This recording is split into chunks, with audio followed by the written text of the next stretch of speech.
So it's wonderful to be here with Tim Burns, who was our speaker this afternoon at the NYSAIS Brain Conference 2016. And Tim, that was a very interesting and fun presentation. And I'd like to ask you a couple of questions about your path and your intentions. And the first one is, what influenced your personal path from being a high school teacher to speaking in forums such as ours and in working with teenagers at risk? I'm going to have to give you the real short version because we're talking 40 years. Related directly to the brain, as I was sharing a little bit with the group, I became interested in the brain mainly through my last 4 years of public school teaching when I worked with kids in a special setting who were, as a dropout prevention program, the kids were really using a lot of chemicals, getting drunk routinely, smoking a lot of pot, so forth. And I was intent on trying to get those kids to wake up to the fact that they were doing themselves a lot of harm, even though they couldn't see it. Wasn't until years later that I realized through my studies that the reason they couldn't see it was they were injuring the part of the brain that would allow them to, which is the frontal lobes. Very slow to mature. That's what got me started, because I found that when the kids knew a little bit about their brain, which I hadn't previously known much about myself, they became very interested and motivated to learn more, which in turn motivated me. So that's how it started. I changed careers after that 4-year set of public teaching and worked in the drug abuse treatment field for several years, ran a couple of hospital programs, and then immersed myself a lot in the literature of drugs in the brain, addiction, and so forth, and prepared lectures that the staff could do for the parents and the kids to understand the nature of the beast. At that time, a lot of good information was coming out about the brain and the effects of drugs on the teen brain. So that's how it started, and it just grew from there. By pure serendipity, I ended up teaching at the University of New Mexico and getting a couple of books published. And it wasn't any clear goal that I had in mind, but that's how it started. And then it grew and expanded. I wrote a book on resiliency factors in kids and began to integrate that with the brain studies, and one thing led to another, and I found that I had a full-time job as an itinerant, wandering teacher teaching about the brain. So that's how I got here. That's so interesting. Can you tell me about what features that characterize the teenage brain make a teenager more vulnerable to risk? And then also something about resilience. Sure. Let's take the first part of that first. It's really exciting, as I'm sure you know, that the amount of research that's come out in the last 10 to 15 years about the teen brain, it's revolutionary. It would have been so cool if I'd have known that when my children were teens, which was when I was just starting to learn about it, and also when I was intensely working with these kids. But in any case, right now, I think at last count, there's 7 clearly definable areas of the teen brain that's undergoing what's sometimes referred to sort of popularly as upgrades. And they sweep through the brain from the bottom hindmost ancient parts of the brain all the way up through the social emotional centers of the brain into the frontal lobes of the brain. And the timing of these things is pretty critical. Some neuroscientists who specialize in the teen brain are saying that second only to the first 2 years of life is this period of altering the structure of the brain. I've got some great quotes when I teach about the teen brain about there is more learning taking place possibly during the teen years than any other time of life. One of the problems, one of the issues related to the second part of your question about risk is that kids' frontal lobes, teenagers' frontal lobes, are the last to mature. It follows the evolutionary sort of sequela of the brain evolving from bottom to top, back to front and so forth. The last part of the brain to come online is the frontal lobes. Median age, right around 25. More scientists are saying it's probably later than that, than who are now saying it might be earlier than that. So if we take 25, that means that the teen brain remains exceptionally vulnerable in a really good way for upgrade and transformation, and in a really scary way for potential damage. The three most prevalent forms of damage, which kids aren't necessarily immune to from a standpoint of risk research, behavioral research on risk. One is way too much stress, because their brain seems to be exceptionally vulnerable to high levels of cortisol at that period of time. We all need cortisol. We'd be in bad shape without it. But when it becomes high and sustained, it's toxic to the new neurons that we get every day, kills them, ends up with basically PTSD, a major hallmark of which is inability of the brain to create and sustain the wiring in of those new neurons. It's a very, very debilitating condition. First discovered on Vietnam vets back in the 80s with the new imaging technologies that were coming online at that time. Too much stress. A second one is binge drinking. Binge drinking really wreaks havoc on the frontal lobes of the brain, and in fact destroys all those new neurons, and in fact impairs, impinges, and even destroys all the new neurons trying to get wired in a period of 30 days to 6 months. So it's a very slow thing that happens as well. So stress and PTSD, binge drinking, and then simply the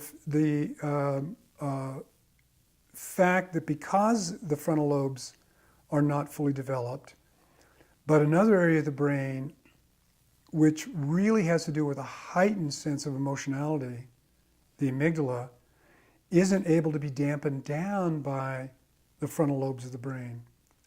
Those things don't link up entirely until the teen years. And then we get the pleasure reward system in the teen brain, which is very active during that period. The amygdala, which is overactive, so there's more emotionality during that time, without the stabilizing factor of the perspective taking and thinking through things and sort of putting a brake and a damper on all that, that's not mature. And what we have are kids making bad decisions. Males, the behavioral research tends to show, males overestimate their capacity and underestimate the danger involved in any given situation. And that dual configuration is exacerbated when they're with their friends. So as a group, the tendency is the group to even in a greater sense, overestimate their capacity to engage in a high-risk behavior and be successful, and underestimate the risks becomes enhanced. Females, it turns out, from some behavioral research, it's the opposite. They overestimate the risks and underestimate their capabilities. So what we've got is a situation where, from a behavioral protective factor standpoint, which was the third part of your question about resiliency, specific just to the issue of risk, is the idea that if you create conditions to properly mentor young men, have them be in the presence of slightly older males. Kids up through the teen years tend to model about 3 years ahead. So if you take 16-year-olds and have well-schooled, trained, supported 19 and 20-year-olds available to them to mentor them, put them in situations, older men as well, of course, but accompany them as much as possible into situations of risk, like adventure counseling or ropes courses and so forth. And really help them develop their frontal lobes to really talk about what the risks are and really what are their capabilities and what experiences do they have. And then doing the opposite with females. Putting females in those circumstances to encourage them to get a better understanding and a more accurate view that they really are more capable than they think, and the risk isn't quite as high as they might have first thought it was.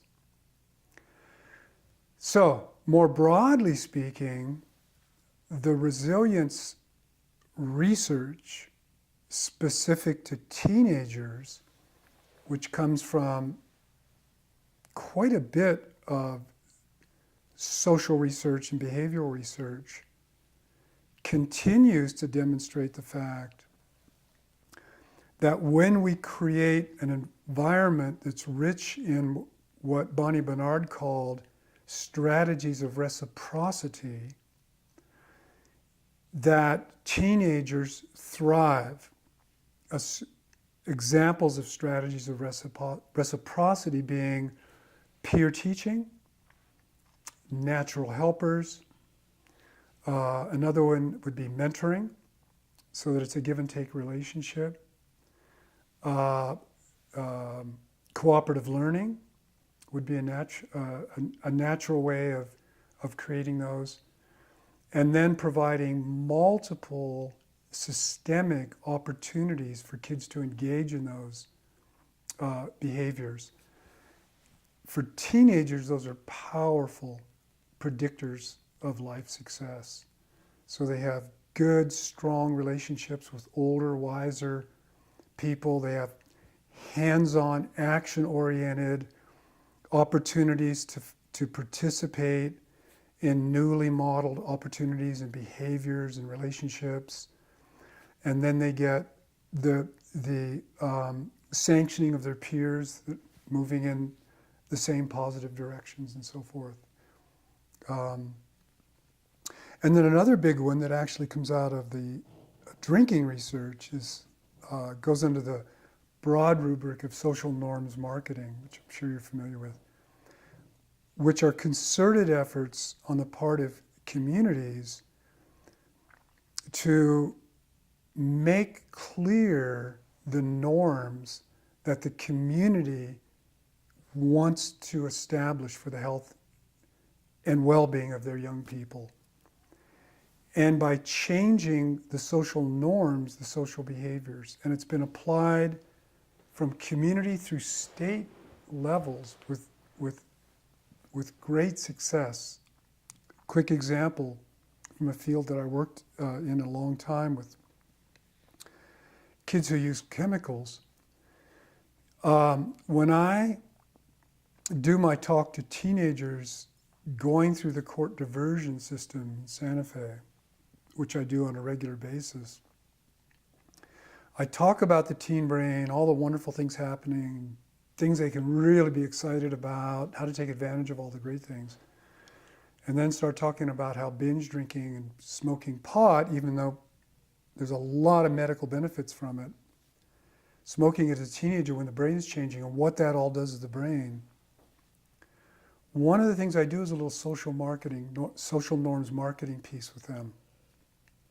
I show them the very latest statistics, just real quick, simple graphs that everybody can grasp quickly, from the University of Michigan School of Social Research, which collects the demographic data, going back 40 years of kids and substances. And what it shows at a glance is the number of 8th, 10th, and 12th graders in the last year who got drunk once in the last 2 weeks.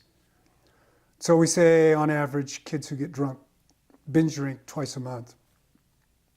What it shows in 2014, for example, is that when you look at seniors, something like, we'll say 30%, I don't know what the exact figure is. Something like, it's not quite that, but say 30% of seniors have been binge drinking in the last month. From which you can extrapolate that those kids are partying and they're binge drinking a lot. But what I then do is I turn the statistic the other way. I sort of turn it upside down and say, well, look, 70% of seniors are not binge drinking. 70% of teenagers are not partying, they're not getting drunk.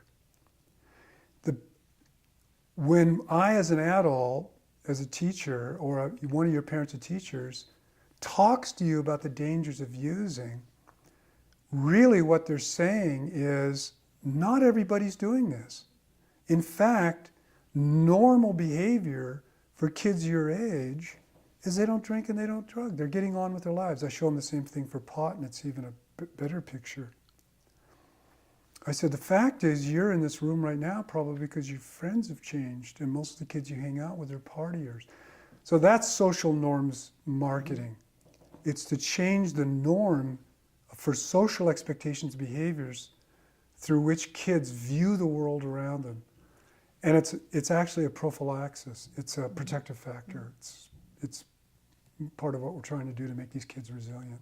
So speaking of which, of resilience in all ages of kids, now going from not just talking about high school age kids and middle school, but kids in school, pre-K through 12, which is what our environment is. What changes would you like to see in the school environment itself, in the structure of school and teaching, that would really be effective given what we know about how the brain works and how the brain develops across the ages? Yeah. Well, again, we can thank Bonnie Bernard, who did a really amazing piece for the Western Labs out in California, one of the regional centers that was funded by the federal government, to conduct meta-analyses, that's her specialty, on lots and lots of behavioral social research, and also to try to get these things implemented into neighborhood schools and families, youth serving centers. She wrote a monograph, 25 years ago, which they've been building on ever since then, for preventionists, in which she looked at, I think it was something in excess of 100, maybe close to 125 different studies from around the world of children in various systems of real potential harm, if not, and obviously great adversity, and covered just about every risk factor that was then pretty much understood. Family, community, neighborhood, schools, what put the kids at risk. And it ran the gamut from single-parent homes to poverty to learning disabilities, all the way down to wars.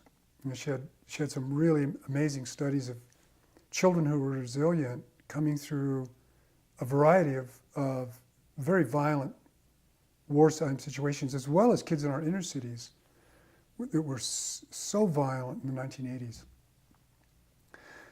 She wrote a monograph on that in which she described in broad terms, which then became increasingly narrowed down through the Western Labs, of the key elements and protective factors that were very potentized for young people of all grade levels. At the center of it, to me at least, I don't think she prioritized these necessarily, but when I teach these things, because it dovetails so brilliantly with brain development, what we know about it, and that is what she called caring and support. That children who are in an environment where they feel cared for and feel supported by the adults and peers around them, that becomes in and of itself a protective factor. For all the reasons that I was describing, just to a certain extent in the presentation that I just completed. So caring and support sort of becomes the hub of the whole wheel. So then schools have to think systemically about who are the children who are connected, who are bonded with this institution, with their peers and with their teachers. And there's some very, very easy to use tools that can be used by teachers and by the school to identify those kids and clear tactics by which these kids can then be brought in. Because those are the kids who get marginalized. We now know, tragically, that they're the ones who oftentimes get bullied, and fortunately a very tiny proportion become shooters. You know, there's a direct train of connections when kids have that major protective factor missing in their lives. And they've got to get it somewhere. And if it's not the schools and it's not the home and not the neighborhood, those kids are really vulnerable. High expectations, to which I always add high realistic expectations, is the second major aggregate of protective factors that have been looked at very carefully and applied in the schools. Teachers who have the mindset that all kids can succeed, hold that high expectation but realistic, are able to transfer that expectation to the kids. And we've known that for about 40 years. And the third one is opportunities for participation. We know that kids in schools who are empowered reciprocally, strategies of reciprocity, to impact the school and their surroundings, have embedded with them the protective factors of confidence, courage, and participation. So, care and support, high expectations, and opportunities to participate. And lots of schools have run with that. Thank you very much. I appreciate your spending time with us. Sure, my pleasure.